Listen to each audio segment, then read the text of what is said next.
It has been an hour since I put the bread in. I made one change.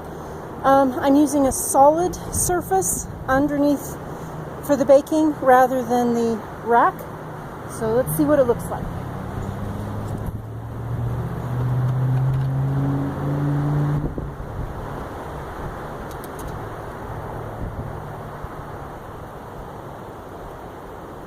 Doesn't quite sound done, but it looks good.